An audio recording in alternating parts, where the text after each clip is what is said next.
Bismillahirrahmanirrahim. Assalamualaikum warahmatullahi wabarakatuh. Waalaikumsalam warahmatullahi Waalaikumsalam wabarakatuh. warahmatullahi wabarakatuh. Puji syukur beserta marilah kita panjatkan kepada Allah Subhanahu wa taala yang telah memberikan beri-beri nikmat kepada kita. Tidak lupa salawat dan salam tercurahkan kepada Nabi Muhammad SAW, keluarganya, beserta sahabat. Semoga kita semua mendapatkan syafaatnya di yaumul kiamah nanti. Ya, pada kesempatan ini saya akan mempresentasikan tentang akidah. Yang pertama ialah pengertian iman. Iman menurut istilah dalam buku Ensiklopedia Iman 2016 karya Syekh Abdul Az-Zandani. Definisi iman menurut istilah syara adalah iman terkadang diartikan sebagai tasdik atau mempercaya seperti makna linguistiknya.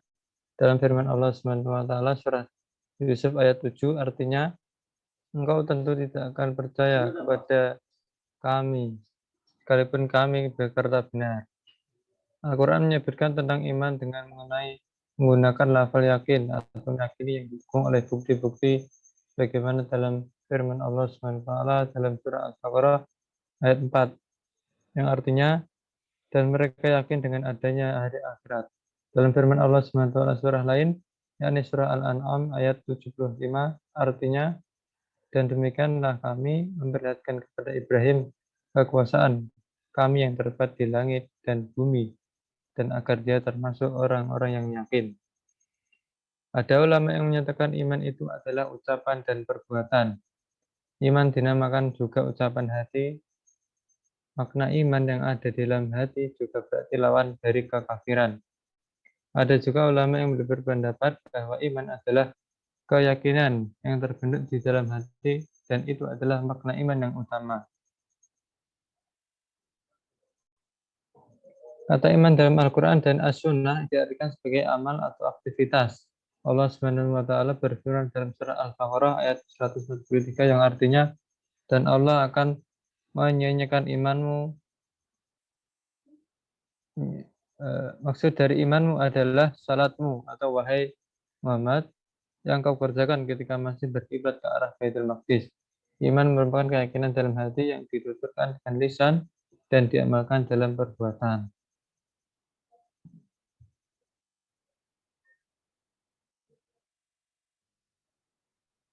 Yang kedua ialah konsekuensi. Iman tidak cukup hanya sekedar pengakuan, tetapi juga harus dibuktikan dengan konsekuensi yang menjadi tuntutan iman. Al-Quran menyebutkan paling tidak ada 6 konsekuensi iman yang harus dibuktikan. Yang pertama ialah al-yakin atau keyakinan yang mantap. Keyakinan yang mantap tanpa ada keraguan sedikitpun terhadap Allah dan ajaran yang diturunkannya merupakan konsekuensi iman yang utama.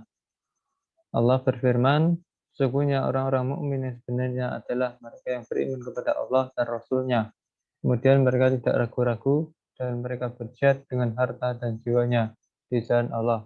Mereka itulah orang-orang yang benar. Quran Surat Al-Hujurat ayat 15. Yang kedua ialah at-taslim atau berserah diri. Jadi apa yang ada di langit dan di bumi sudah berserah diri kepada Allah. Karena itu setiap mukmin harus pula berbuat demikian. Allah berfirman yang artinya, maka mengapa mereka mencari agama yang lain selain agama Allah, padahal apa yang di langit dan di bumi berserah diri kepadanya, baik dengan suka maupun terpaksa, dan hanya kepadanya mereka dikembalikan. Quran Surat Ali Imran ayat 83. Yang ketiga ialah as-sam'u wa at-ta'atu, artinya dengar dan taat. Seorang mukmin harus mendengar seruan Allah dan terus menaatinya. Ini merupakan kunci keberuntungan. Allah Subhanahu wa taala berfirman yang artinya hanya ucapan orang-orang mukmin yang apabila mereka diajak kepada Allah dan Rasul-Nya agar Rasul memutuskan perkara di antara mereka, mereka berkata, kami mendengar dan kami taat. dan mereka itulah orang-orang yang beruntung. Quran Surat An-Nur ayat 51.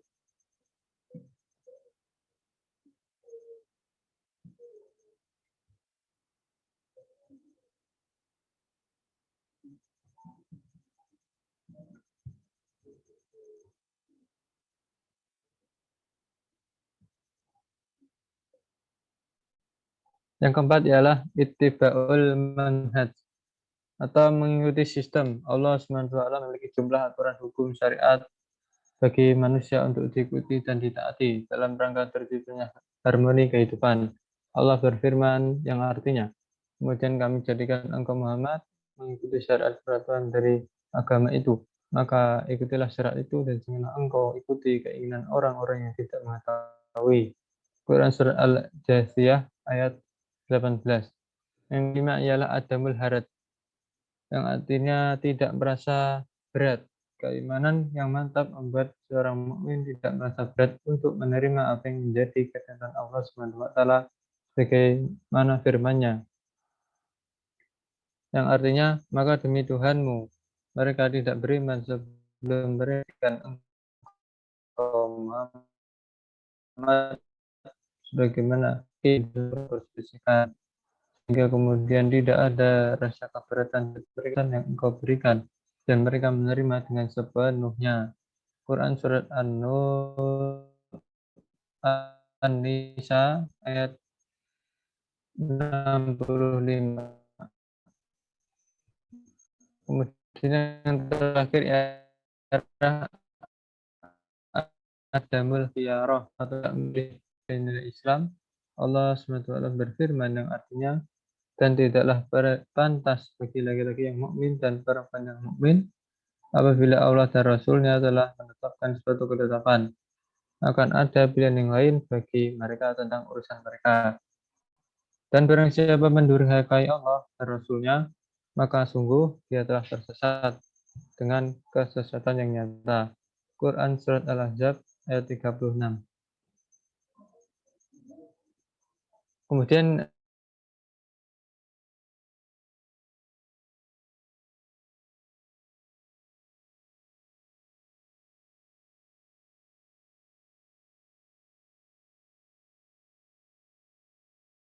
yang dikehendakinya, menguasai semua yang ada di semesta dan mengurus semua yang berada di dunia ini. Dari tauhid rububiyah ini, Allah Sang Tunggal dan tidak akan pernah ada yang menyerupainya.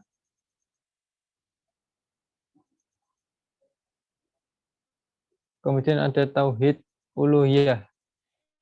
Ibnu Taimiyah menjelaskan tentang tauhid uluhiyah, yaitu keyakinan yang selalu mengesahkan Allah setiap kali hendak melakukan ibadah, yakni meyakini dalam hati bahwa hanya Allah yang berhak disembah.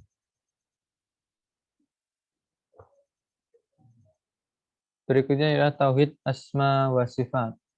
Ya, sedangkan pada tauhid yang ketiga, asma wa sifat, Ibnu Taimiyah menetapkan nama beserta sifat Allah dan hadis tanpa melakukan penyimpangan dan penggambaran hakikat bentuk dari sifat Allah tersebut serta menyerupakannya dengan makhluk.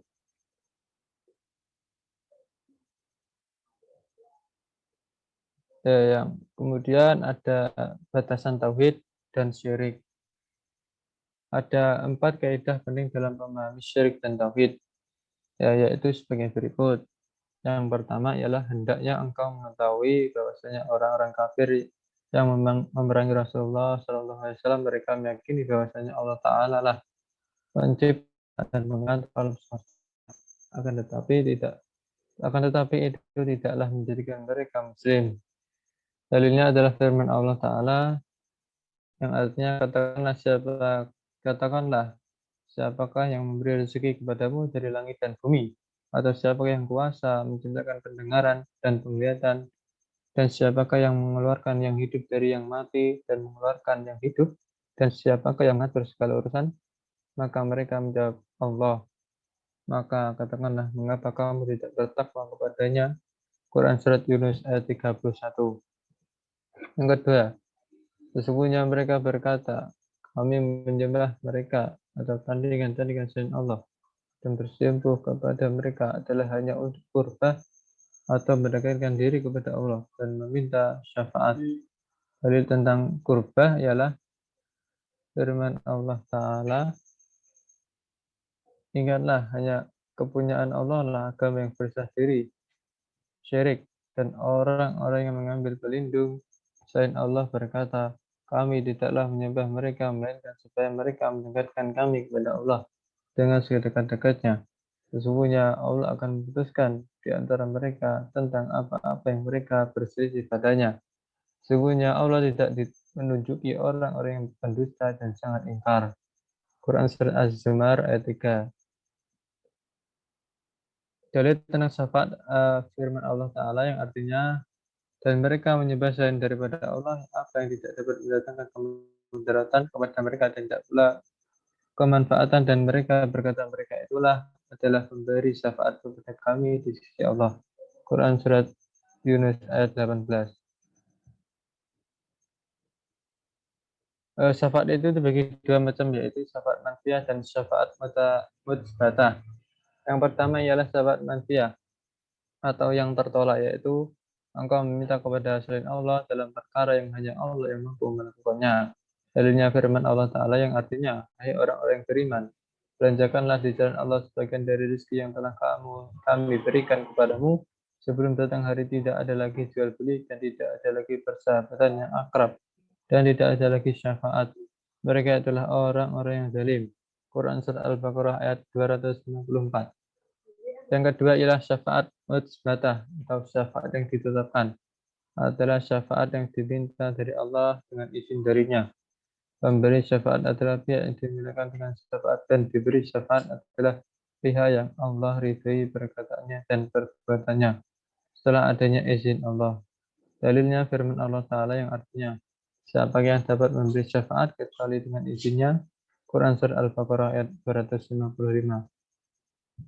Yang ketiga ialah bahwasanya Nabi Shallallahu Alaihi Wasallam hidup di tengah berbagai macam manusia dalam peribadatan mereka. Di antaranya mereka ada yang menyembah malaikat, ada yang menyembah para nabi dan orang-orang soleh, ada yang menyembah pohon-pohon dan batu-batu, dan ada yang menyembah matahari dan bulan. Namun Rasulullah Shallallahu Alaihi Wasallam memerangi mereka semua dan tidak membeda-bedakannya. Dalilnya firman Allah Ta'ala yang artinya, dan perangilah mereka itu, sehingga tidak ada lagi fitnah dan sehingga ketaatan itu semata-mata untuk Allah. Quran Surah Al-Anfal ayat 39. Dalil tentang penyembahan matahari dan bulan firman Allah Ta'ala yang artinya dan sebagian dari tanda-tanda kekuasaannya ialah malam, siang, matahari, dan bulan. Janganlah bersujud kepada matahari dan janganlah pula kepada bulan, tetapi bersujudlah kepada Allah yang menciptakannya jika kamu hanya kepadanya saja menyembah. Quran Surah Al-Hujurat ayat 37. Kemudian dalil tentang penyembahan malaikat firman Allah Ta'ala yang artinya dan tidak wajar pula baginya menyuruh menjadikan malaikat dan para nabi sebagai Tuhan. Quran Surah Ali Imran ayat 80. Dalil tentang penyembahan para nabi firman Allah Ta'ala yang artinya dan ingatlah ketika Allah berfirman, hai Isa putra Maryam, adakah kamu mengatakan kepada manusia, jadikanlah aku dan ibuku dua orang Tuhan selain Allah? Isa menjawab, maha suci engkau, tidaklah patut bagiku mengatakan apa yang bukan hakku mengatakannya. Jika aku pernah mengatakannya, maka tentulah engkau telah mengetahuinya. Engkau mengetahui apa yang ada pada diriku dan aku tidak mengetahui apa yang ada pada diri engkau. Sesungguhnya engkau mengetahui perkara-perkara yang gaib. Quran Surah Al-Ma'idah ayat 116. Kemudian ada dalil tentang penyembahan orang-orang soleh. Firman Allah Ta'ala yang artinya orang-orang soleh yang mereka seru itu mereka sendiri mencari jalan kepada Tuhan mereka. Siapa di antara mereka yang lebih dekat kepada Allah dan mengharapkan rahmatnya dan takut akan azabnya. Sungguhnya azab Tuhanmu adalah sesuatu yang harus ditakuti. Quran Surah Asy-Syura ayat 57.